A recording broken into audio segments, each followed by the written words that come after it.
Na tukielekeza kurunzi katika safu ya kaunti ya Samburu ni kwamba shirika la hazina ya wanawake katika eneo la Samburu Mashariki limezindua mpango wa kuwapa uwezo wa kifedha akina mama katika kijiji cha Lolkuniani ambao wanatatizika kutokana na athari za kiangazi. Mbunge wa eneo hilo Jackson Lekomormante amesema hazina hiyo itafaidi makundi zaidi ya 20 ya wanawake ili kuwawezesha kukimu familia zao.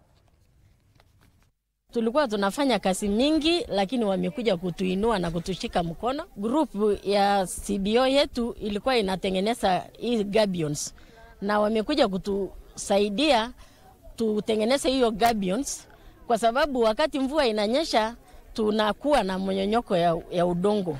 Hatuwezi kupita, watoto wetu hawawezi pita mahali ama barabara imeharibika sana. Umekuwa na shida pia ya maji ya mashamba yao.